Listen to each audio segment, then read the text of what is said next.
Welcome to LeCorner, La Source's digital show dedicated to the sport and entertainment industry.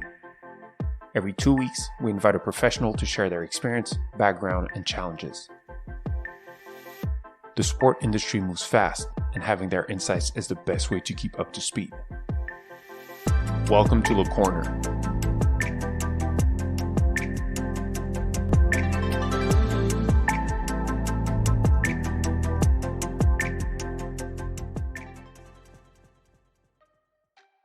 For the last episode of the year, you can enjoy a mix of some of the best discussions we had with our guests in 2021.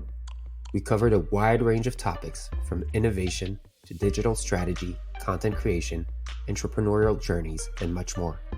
We will be back in 2022 with tons of new great episodes, new editorial concepts, and hope to keep giving you a reason to tune in regularly to LeCorner's podcast. Good listen, happy holidays, and see you next year.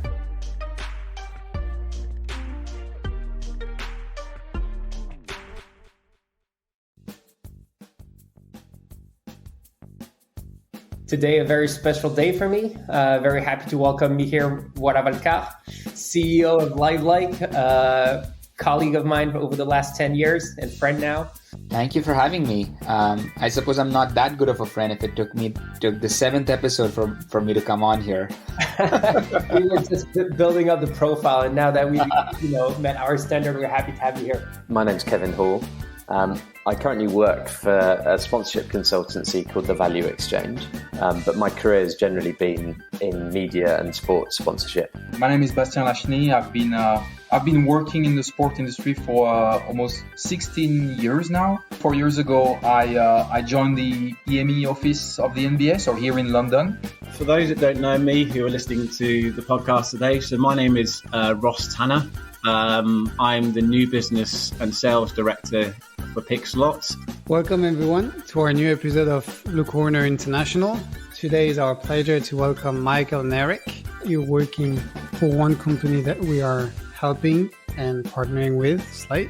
My name is Tika. I work with MLSE for those listening that don't know, MLSE is Maple Leaf Sports and Entertainment, based in Toronto. I'm Daniel Kirshner. I am based in Santa Monica, California. I'm the co-founder and CEO of a company called Greenfly, which I've been running for the past coming up on 7 years. So my name is Ida. I am based in Copenhagen in Denmark. I am the co-founder and managing director of Noise Studio, and also the co-founder of Nordic Sport Tech. Hi, I'm Sophie, and I am currently based in the French Alps in the Porte du Soleil in a ski resort called Morzine. Yeah, my name's Joe Edwards. I've been probably in marketing for about 20 years now, I guess. I actually only just got into the sports world maybe 5 or 6 years ago, and I'm currently CMO at Super League Triathlon.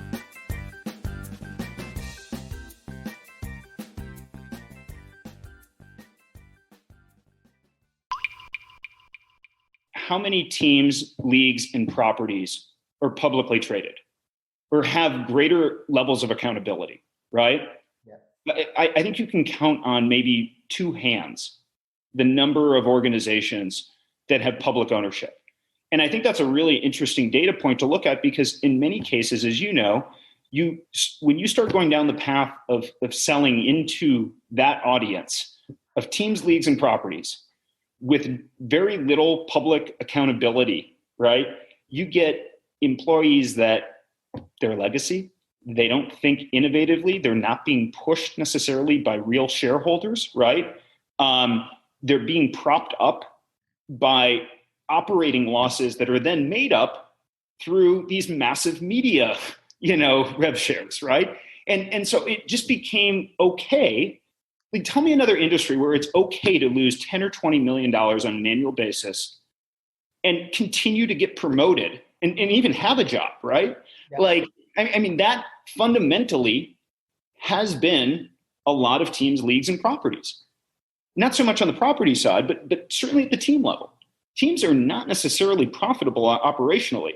Where they make their money is on these national media agreements, right? And so the reality is they've been trained to, pay cents on the dollar for really good technology.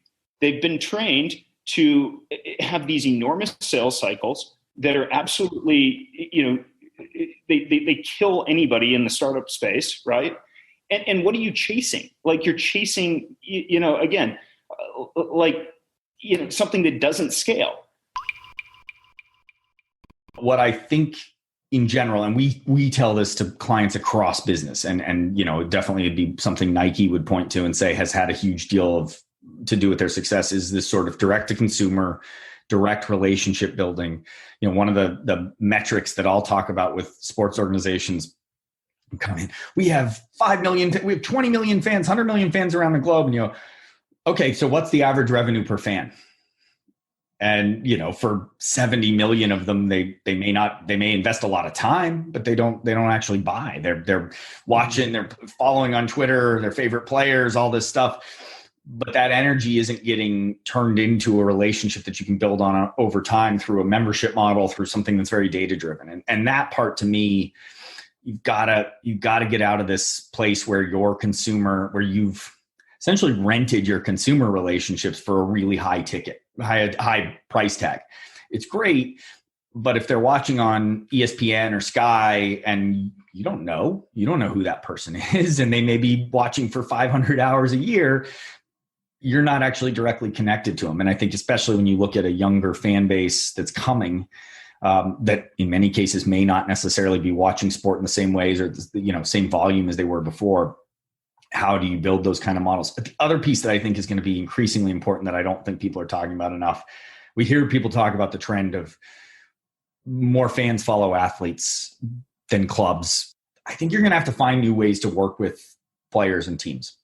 And you're going to have to find new ways to kind of create these sort of symbiotic, mutually beneficial relationships, because otherwise, the players they get to own those relationships. And so if you're a team and you're fragmented across a lot of different places that get you a ton of exposure, but not necessarily the direct relationship. And then you're a player who's built a big audience, and not just the stars of today, but the young guys coming up. They're coming in with these huge audiences already, huge engaged fan bases that I read a really great thing about it. You've grown up on social media, on the way, following influencers. Part of that is the sort of seeing the full story. It's as much about the journey as it is about what happens on the field. To what extent have you moved from a union that helped mostly topics on the broadcast side of things, on the linear side of things, to one that gives more advice and strategizes around digital-driven offerings? Yeah, that's quite a challenge, because as I mentioned to you earlier, we really have various type of members, and some of them are very advanced and others are way behind. But I think first we need to kill a misperception of the market. Some of our members are really ahead of any competitor on the digital framework. We were talking earlier about BBC. I think no one can challenge that BBC is one of the best media global digital platform in UK or even in the world. But we have many others. In many countries, our members' digital platform, AVOD offering or simulcast, are leaders in their market, even at Netflix or other type of actors. So first of all, we learn a lot from that. Our members have more than, almost 1,500 various digital platforms. And that really helps to look at what is working, what is not.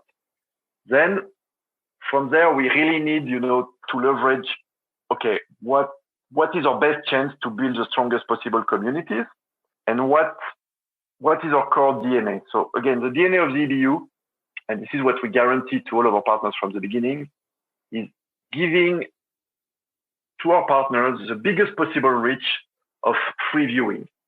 We are, by essence, against paywall to consume sport. Now we are also realistic about the market and the need to fulfill expectation of right feed and so on. So we have very strong partnership with the actors and we'll continue. But at the same time, we need to find this balance to be able to have as much possible free consumption of sports and developing new value streams. So I think nowadays it's all about, in each and every country, how can we adapt the offering between public service media and any type of other national partner to provide content on a multi-platform schemes to the audience. I wanted to pose a little bit, or not to pose, but maybe go to another route. It's to talk a bit more of the startups. We all know, everybody, when we talk today of innovation or strategies, like, okay, but what do you do with the startups? Can you tell us your best predictions? What are the best ones? That's never easy to do, from my own feeling. But for MLSE, how do you partner with them? Is it on a case-by-case basis? Do you have some specific initiatives, or are you looking at a specific level of maturity? How does it all work on your side? That's a great question. So I think, we have our Future of Sport Lab. So for anyone listening that doesn't know, Future of Sport Lab is an incubator that we have launched about 2 years ago now, in partnership with Ryerson University in Toronto. And So incubator, you mentioned incubator, so very much early stage. Early stage, yeah. So primarily looking at kind of seed stage startups for the most part.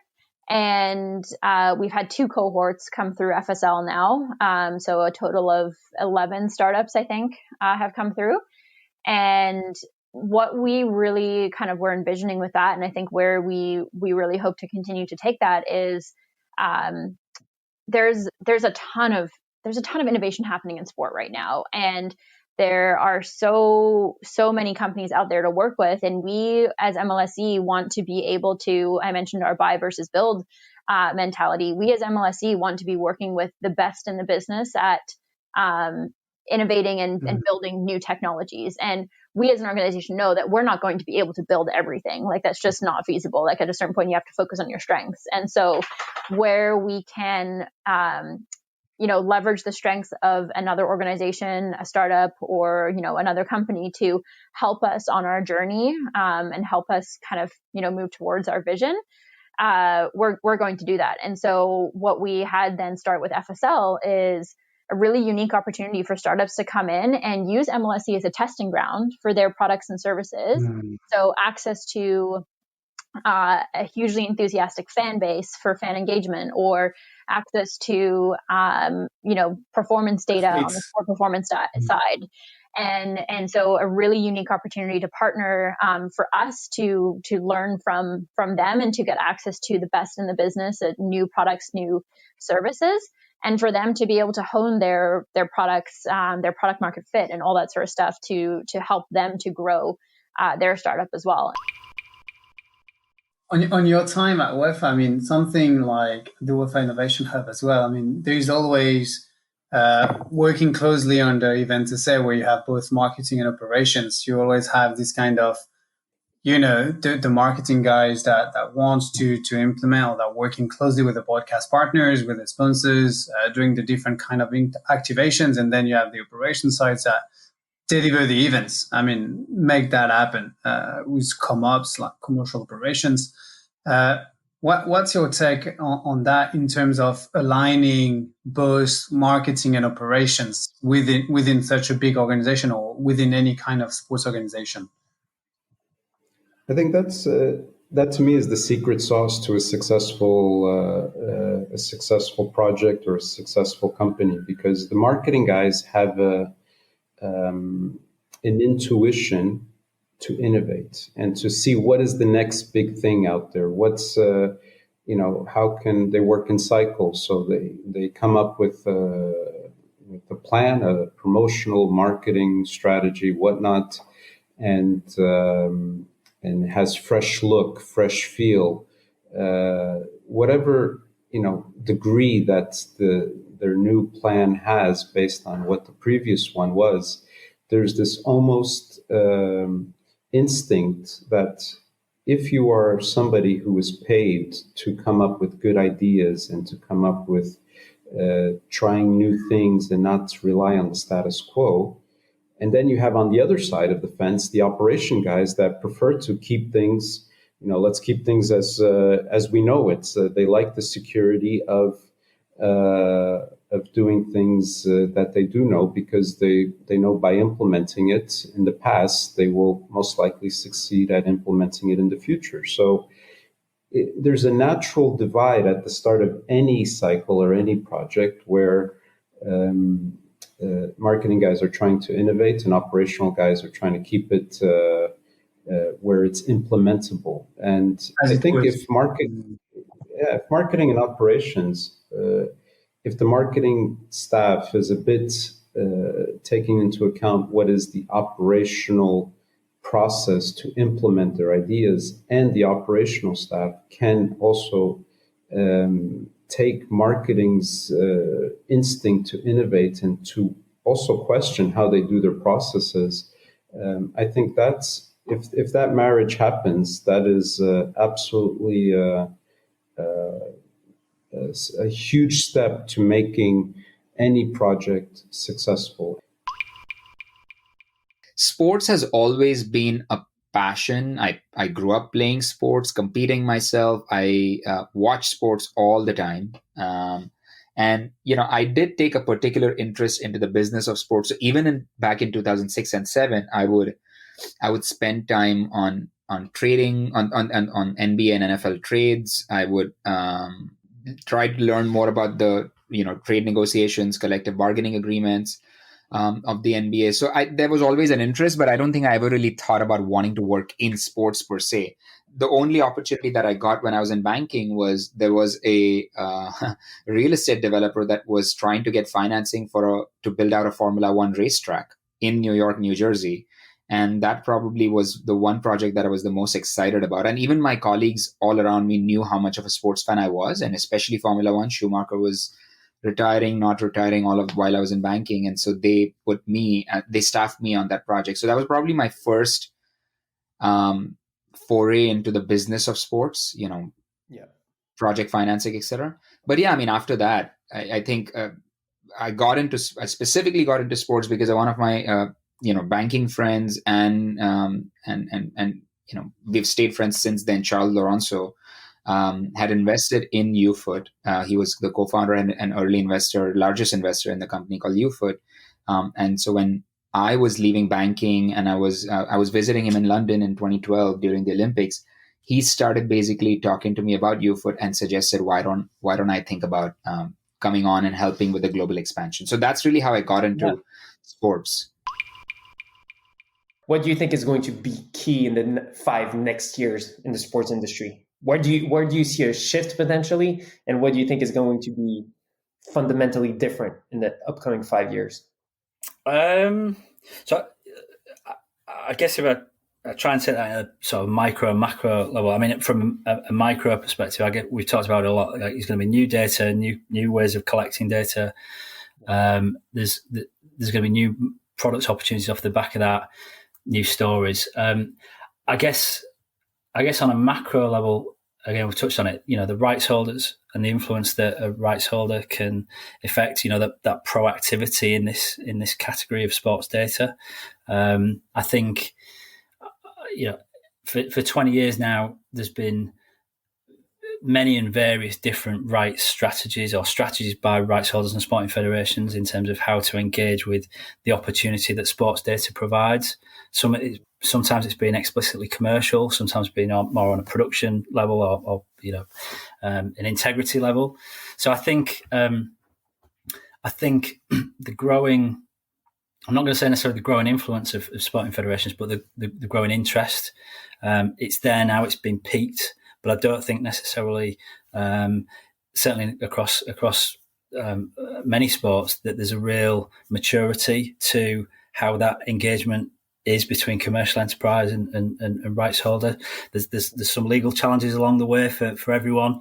I won't bore people with that too much, but ownership of data, and I don't necessarily just mean ownership of data that's captured now. I mean ownership of player information. It's well understood that that's a hurdle, but it's easy to. I mentioned hurdle.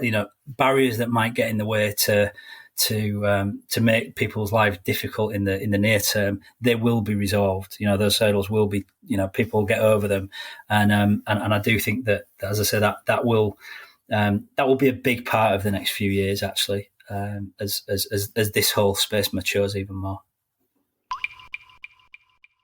let's start with maybe a little bit of history on the office. The first thing to know, I don't know if you probably know, Sam, but the office was in Paris initially. I think, if I'm not wrong, I didn't double check that, but I think that it was the first international office of the NBA in Paris in the late 90s. And it was really just 10, 12 people that were there. So it was not the same as today, where we are almost 70 people. 60 people in London, and actually 10 in a smaller office in Madrid. And we moved to London, I think, 15 years ago. And now we have all the function represented. Media distribution, licensing, fan engagement, events, basketball operation, and all the more classical, support function like HR, finance. And I think that our previous commissioner, David Stern, that I know you knew, really had a vision that there was, and God, he was right, that there was great potential for development internationally for the NBA. And now today we have 12 offices across the world. So this is something we're replicating everywhere. And why Europe? I think it's, Europe is important to the NBA at many levels. But I think the most important two things probably are what I will call, talents, grassroots, like the players themselves and the game itself. And then there's a business aspect. And I think you need to have resources in the region to nurture both of these aspects. So as you can imagine, I won't share the revenue numbers, but we have very healthy and growing business in the region. And about the game itself, at the start of the season, just for reference, we had more than 60 European players in the league, which is by far the biggest regional contingent outside of American players. And we had, 6 European players that were all-stars, like, a couple of weeks ago, 10 European players that was selected at the last draft. So these are numbers that, speaks for themselves in terms of the importance of the region from even just for like a game perspective. And it's a virtuous circle in the sense that, the more players are going to have, the more local interest is going to generate, the more business, and the more we're going to invest in the region, and so on. Do you think people outside of sports have a better appetite and understanding of digital and technology, or do you feel like it's relatively similar to inside of sports? That's a really good question. I think there's a mix in both. Some people in sports are very digitally savvy, very forward thinking, and really driving things forward in really exciting ways.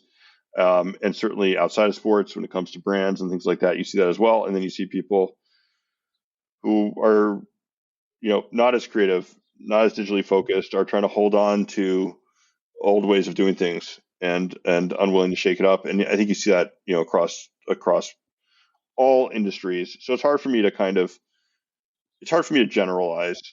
Yeah, there are good individuals in each industry, and there are bad individuals, I guess, in each industry. Yeah, I don't know if I use the word good. There are early adopters, and then there are people who are not early adopters, and I think that I think the sports industry. What's interesting is that people will often, often people within the sports industry will talk about how the sports industry sort of needs to move faster and is not kind of with it enough and stuff like that, and you hear that kind of rhetoric a lot, but I think in many ways it's the opposite. Sports industry, I think, has pushed a lot of things forward. I mean, it's the foundational streaming technology, in the U.S. was built by MLBAM, in order to do MLB games. Now it's part of Disney and it's doing Disney Plus. So I mean, often these things are. I think sports has really propelled a lot of technology forward in really exciting ways, and I think in some ways the way that you'll hear people in the industry kind of be hard on themselves about it, I think is one of the reasons. Like they always feel like they need to do better and need to move faster, and I think that's really healthy. Obviously it's difficult because so much of the revenue is still coming from traditional means, and so those are going to always kind of prevail in people's thinking. But I think that's actually a very, very good example, right? Because MLBAM is now a technology that is used, that is Disney Plus ultimately, and that has 100 million subscribers in the world on their platform, and achieving that technologically is, for anybody who worked in the OTT space, is just incredible. And that was built by a professional sports league, actually by a league, in order to advance its own interests in being able to stream games. So I think it's there's a lot of creativity, there's a lot of forward thinking, but there's a lot of resistance as well. But I think that's just true everywhere. What are the main challenge for a Nordic startup? Because when here in France, like when we are like seeing like the market, I think like it's quite close. So Nordic startups are working like closely with other Nordic organizations. What are the main challenge for this startup in terms of expansion all around the world, or maybe another topic? I don't know.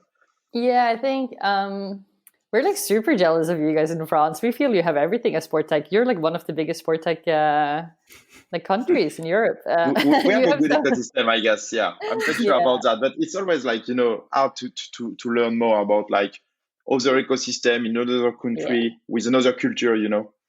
I think what's interesting with Nordic countries is like we're extremely nationalistic in the sense that we tend to like to work with other companies in the same country. So a lot of the startups and entrepreneurs here have a focus on like national expansion rather than international expansion or international or national growth.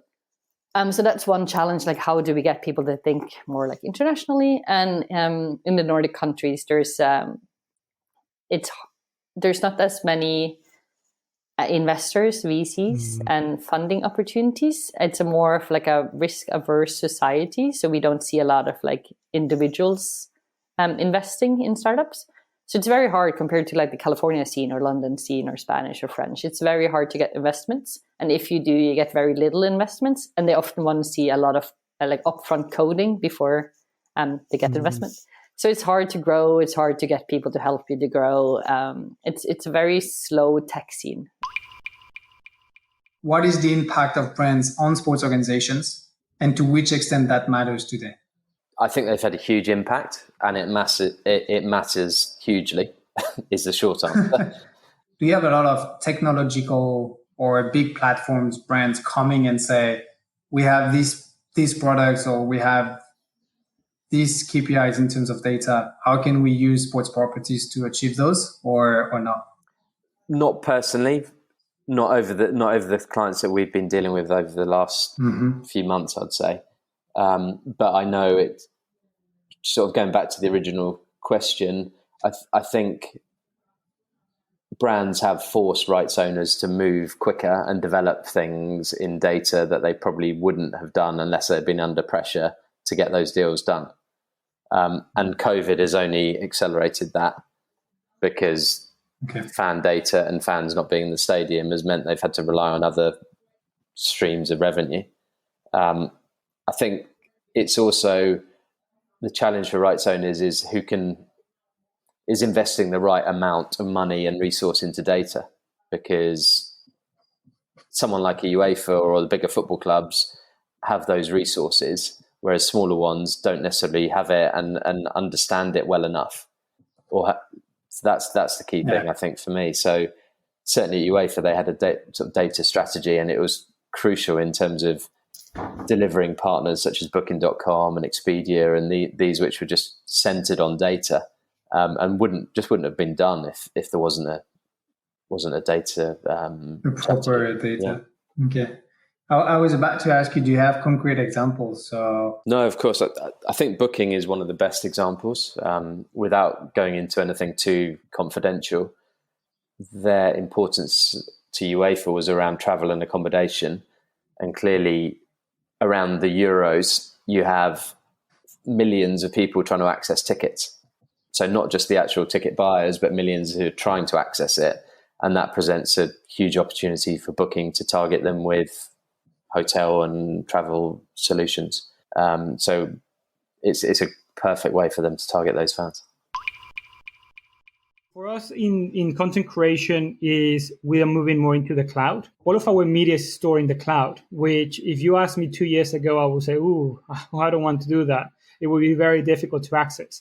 But we have partnered with different service providers, one of them being Oracle, and that's where we stored all of our footage, that really allow us to create content faster because there's no processing time, which is just mind-blowing.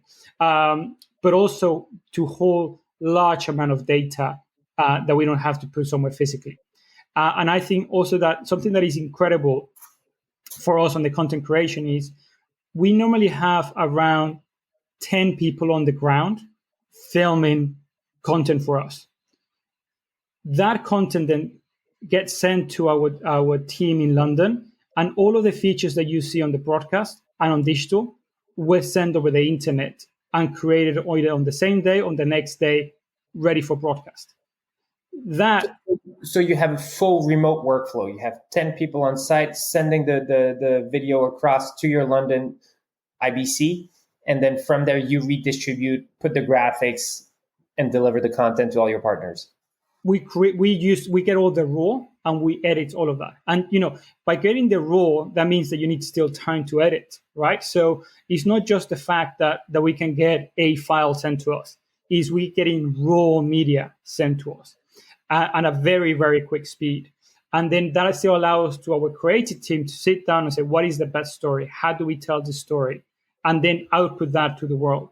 So that innovation for me is that something that is that you don't see that clearly, because I think we are all used to watching sport on TV and seeing great content. But the majority of those features that you see in other sports, they are created on the ground while they're there. For us, all of them are created remotely, and also goes into our broadcast. All of the camera feeds that we get in, which is 18 camera feeds, all get fed directly back into London, and from there we cut the show live. So all the onboards of the team, so every team has an onboard. Then we have a helicopter that is filming the field of play, and then we have 2 boats that are following the action closely. All of that is sent back to London in real time, and the director is sitting down, watching all the feeds and cutting a show live. I think your long form live rights will always be your most premium. Mm-hmm. What's changing is what platforms and what the experience is around that long form live content, right? Historically, that was your cable provider, your legacy over the air network, those kind of things. More and more, as we're having conversations, over the last several years, it's just as much about streaming as it is about, cable distribution or satellite distribution. And I think for the future, you'll still want cable and satellite distribution. I don't think we're ready to say, hey, we'll just go purely digital. But certainly there's a much broader lens that we're looking through in terms of, how do we all consume media and what are the right experiences around that. What's also really interesting is we're starting to see interactivity come into a lot more of the conversation, right? The first phase of streaming was you kind of took what was on TV, you ran it through an encoder, and then you just delivered it via some sort of digital pipe. Now, Twitch has really been at the forefront of this, but there are many other platforms working on it. There are people building all sorts of interactive experiences, and we're spending a lot of time, for example, thinking about interactive sports betting experiences and what that might look like. And is that delivered via an app? Is that delivered via your cable box? Is that delivered via something else in the future? We want to explore different ways of engaging with not only with our fans, Atlético fans, but fans internationally, people that maybe didn't know Atlético before, and because of our crypto initiatives, they started to know. They became interested in the club, and they can start interacting with us. Just to give you 2 examples, our deal with Sorare. The vast majority of people that bought our player cards are people from abroad. Just to give you an example, we sold a card of Guilherme Arana, which is one of our players. He's playing the Olympics now. And a guy from India bought it, and he paid like more than 14,000 euros in the card. And it was probably someone who didn't know Atletico before, and now he owns a card of one of our players. Not only he has a collectible from Atletico, but also because of the cards, the performance of the players in the real world influences the performance of the card. This guy has now like a motive to be aware of what Atletico is playing and how the team is doing, because it can influence in the value of the card that this guy has. So from my angle is like, from what I can hear is that for your own entrepreneurial journey and the setup of Slate and this new startup was like, it's not as much your background or your studies that matter, but rather the first work experience and all the pain points you've seen from the other side of the table for your future clients, actually, that you've been able to see, experience. And so when the time was more or less relevant and that these platforms came also more mature and that more efforts were coming into it, then that was the right time for you to actually make a quick decision on this. Yeah, I'd say that's right. I mean, one thing I always say is like, yeah, it's working at the NFL and for NFL teams is what prepared me to do the startup, which is kind of weird because usually you want more entrepreneurial experience and experience in the tech world. But really everything we did in that kind of enterprise space, in that brand space, helped inform what we're doing now. And we have like a deep understanding of where we want to go with everything because we understand so well who our kind of buying persona is because we were that person. And we kind of, I guess, grew up in our careers with those people. So not only has it helped us really understand the pain points and know exactly the product we want to build, it also helped us with business development and know the people to talk to and sell into and how to speak their language and how to sell to these teams. So it's definitely what you said, and it was at the right time. And I think everything we had learned, and we kind of had that good mix because Michael had that experience, but then left to get into the startup world and then understood what it's like to start companies and work in tech and, work with developers and build something from scratch. While I continued on in my NFL career and got more experience, more connections, like a deeper understanding of the social space. So I think those two things together really paired well. The other thing I always say is like when Michael and I first talked about the idea for Slate,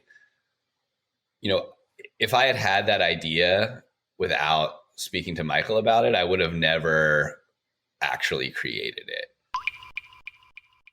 Obviously, in the US, there are the 4 big competitions, right? That would be the NFL, the Major League Baseball, the NBA, and the NFL. We had a great talk with Chris Schlosser from the MLS of what was their positioning and how they compared with the rest of the big 4.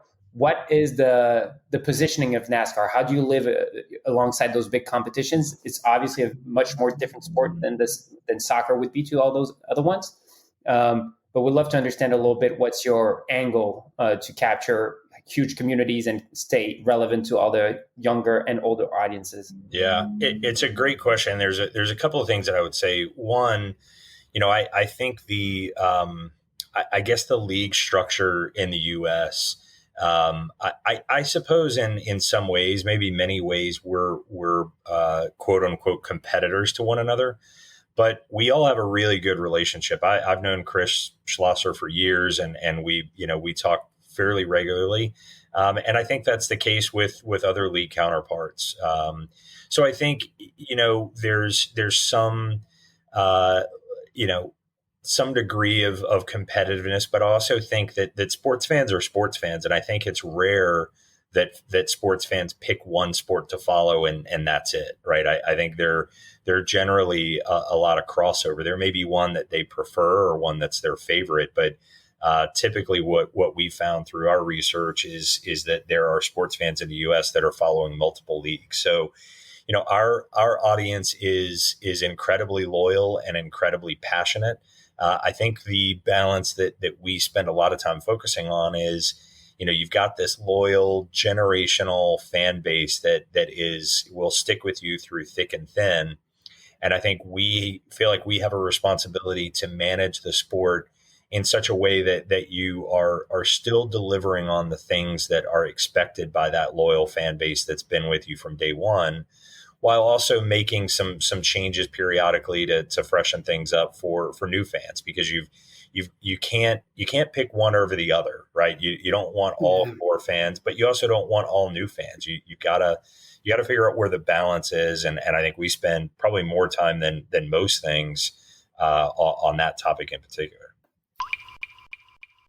So our vision at Pixel is to democratize sport. What we want to do is deliver more sports content at a fraction of the cost.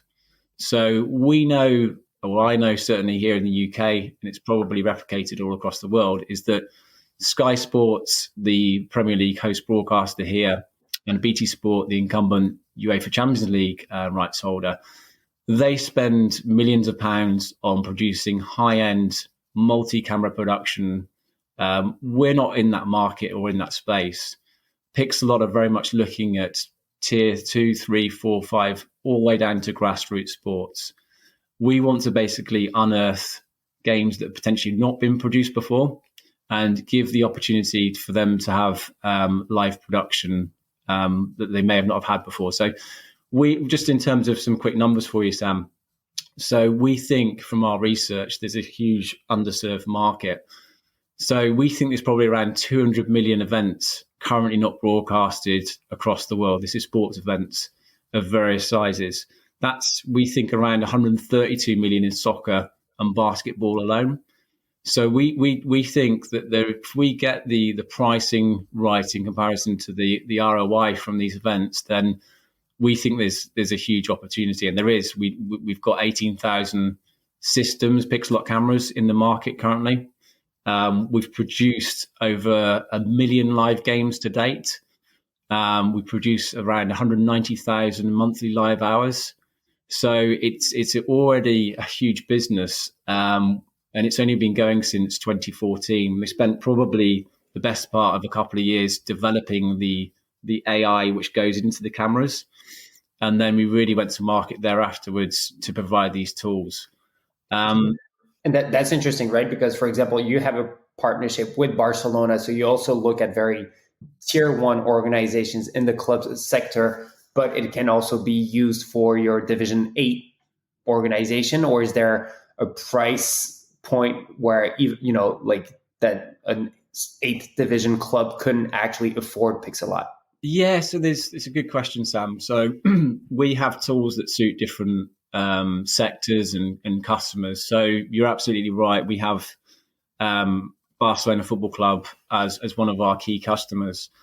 And on that side, we provide multiple cameras that go across their football fields at their HQ. So whether that be in the training complex, it may be across the other sports as well. So as you know, Sam, it's not just football that Barcelona Football Club do. They do field hockey and other sports. So we have systems that help them improve performance analysis. Do you think it's key for sport like triathlon or other one? I'm thinking about tennis with Mouratoglou and his new competition at the same time.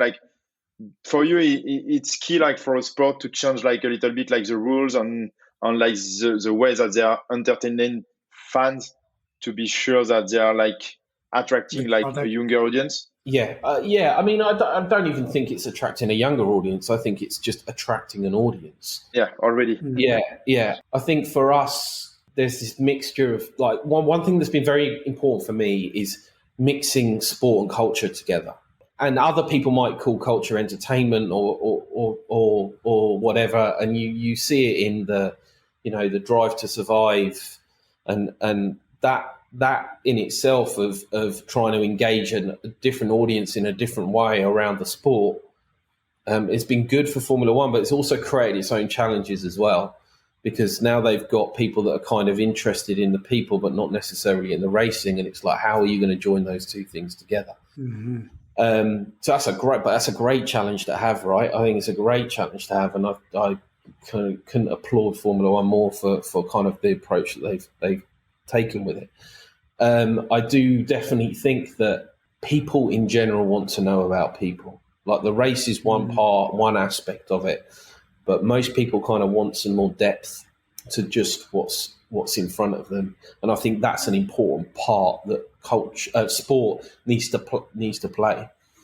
So that's part of your content strategy, like to create like storytelling and like just not streaming like the live content on the race itself, but more the storytelling around the event. Around the event, and then around the athletes as well, and again, delivering some of the values of our sport. You know, we're very much an equality-based sport. You know, the men and the women, they get the same amount of airtime. They get the same opportunity for prize money. And so I think it's really important that we use the platforms that we have to kind of talk about, yes, the storytelling, but also the values that our sport brings to culture. Thanks for listening to our podcast. We hope you enjoy it as much as we love creating them. If you like the episode, feel free to comment, rate, and share with people around you. You can visit our website, www.lastsource.io, to learn more about our activities. You will discover a wide range of articles and can subscribe to our newsletter to receive the latest tech and sports news in your mailbox every month. Stay tuned for new episodes. Le Corner.